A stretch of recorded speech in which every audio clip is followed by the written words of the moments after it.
ನರೇಂದ್ರ ಮೋದಿ ಅಂತ ಹೇಳಿದ್ರೆ ಭಾರತಕ್ಕೆ ಶನಿ ಅಂತ ನಾನು ಹೇಳ್ತೇನೆ. ಕಾಂಗ್ರೆಸ್ನಲ್ಲಿ ಏನಾದ್ರೂ ದೊಡ್ಡ ಶನಿ ಇದ್ರೆ ರಾಹುಲ್ ಗಾಂಧಿ ಕಾಂಗ್ರೆಸ್ಗೆ ದೊಡ್ಡ ಶನಿ. ನೀವು ಎಷ್ಟೆಷ್ಟು ಕರ್ನಾಟಕ ರಾಜ್ಯದಲ್ಲಿ ರಾಹುಲ್ ಗಾಂಧಿಗೆ ಪ್ರವಾಸವನ್ನ ಮಾಡ್ತೀರೋ ಅಷ್ಟಷ್ಟು ಸೀಟ್ಗಳು ಭಾರತೀಯ ಜನತಾ ಪಾರ್ಟಿ ಗೆಲ್ಲುತ್ತೆ. ನೀವು ಇಡೀ ದೇಶದಲ್ಲಿ ರಾಹುಲ್ ಗಾಂಧಿನ ಎಲ್ಲೆಲ್ಲಿ ಟೂರ್ ಮಾಡಿಸ್ತೀರೋ ಅಲ್ಲಲ್ಲಿ ಬಿಜೆಪಿ ಗೆಲ್ಲುತ್ತೆ.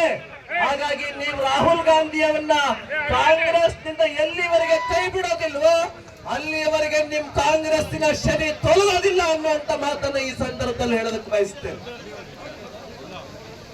ಲಾಸ್ಟ್ ಒಂದು ಮಾತನ್ನ ನಿಮಗೆ ಹೇಳೋದಕ್ಕೆ ಬಯಸ್ತೇನೆ.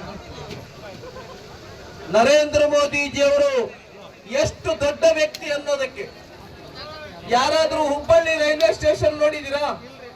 ಹುಬ್ಬಳ್ಳಿ ರೈಲ್ವೆ ಸ್ಟೇಷನ್ ಇಡೀ ದಕ್ಷಿಣ ಏಷ್ಯಾದಲ್ಲಿ, ಭಾರತ ದೇಶದಲ್ಲ, ನಾನು ಹೇಳ್ತಾ ಇದ್ದೇನೆ, ಕಾಂಗ್ರೆಸ್ ಅನ್ನೋದೇ ಈ ದೇಶಕ್ಕೆ ಶನಿ. ಕಾಂಗ್ರೆಸ್ ಪಾರ್ಟಿ ಅನ್ನೋದೇ ಈ ದೇಶಕ್ಕೆ ಶನಿ. ಇಲ್ಲಿ ಬಹಳಷ್ಟು ಜನ ಅನೇಕರು SC ST ಬಂಧುಗಳು ಇರ್ಬೋದು. ಅಂಬೇಡ್ಕರ್ ಏನ್ ಮಾಡಿದ್ರು? ಈ ದೇಶಕ್ಕೆ ಸಂವಿಧಾನವನ್ನು ಬರೆದು ಕೊಟ್ಟರು, ಬರೆದುಕೊಳ್ಳಲಿಲ್ಲ. ಬರೆದು ಕೊಟ್ಟರು ಅನ್ನೋರು ಸ್ವಲ್ಪ ಕೈ ಮೇಲೆ ಮಾಡಿ. ಎಸ್, ಅವನ್ನ ಬರೆದು ಕೊಟ್ಟರು. ಏನ್ ಮಾಡಿದ್ರು ಅಂಬೇಡ್ಕರ್ ಅವರಿಗೆ ಈ ಕಾಂಗ್ರೆಸ್ನವರು? ಸ್ವಲ್ಪ ಈ ಕಡೆ ಮಾತಾಡ್ಬೇಡಿ. ಏನ್ ಮಾಡಿದ್ರು ನಿಮಗೆ ಹೇಳ್ತಾರೆ. ನೆಹರು ಅವರು ತೀರ್ಕೊಂಡಾಗ ನೆಹರು ಎಷ್ಟಪ್ಪ ಎಕರೆ ಜಾಗ ಕೊಟ್ಟರು ಅಂದ್ರೆ ನೆಹರು ಸಮಾಧಿ ಮಾಡೋದಕ್ಕೆ 52 ಎಕರೆ. ಎಷ್ಟು ಎಕರೆ? 52 ಎಕರೆ ಜಾಗದಲ್ಲಿ ಪಾರ್ಕ್ ಅನ್ನ ಮಾಡಿ, ಗಾರ್ಡನ್ ಅನ್ನ ಮಾಡಿ, ಅಲ್ಲಿ ಸಮಾಧಿ ಮಾಡಿದರೆ. ನೆಹರು ಅವರು ಸಮಾಧಿಯನ್ನ ಮಾಡಿದ್ದಾರೆ 52 ಎಕರೆ ಜಾಗದಲ್ಲಿ.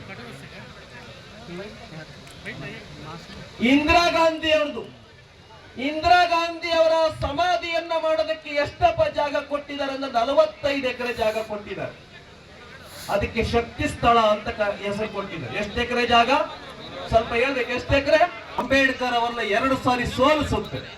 ಅಷ್ಟೇ ಅಪಮಾನ ಅಲ್ಲ, ಅಂಬೇಡ್ಕರ್ ಅವರನ್ನ ಸೋಲಿಸಿದಂತ ನಾರಾಯಣ್ ಕಡಬ ಅವರಿಗೆ ಪದ್ಮವಿಭೂಷಣ ಪ್ರಶಸ್ತಿಯನ್ನ ಕೊಟ್ಟು ಅಭಿನಂದನೆಯನ್ನ ಮಾಡುತ್ತೆ. ಪದ್ಮವಿಭೂಷಣ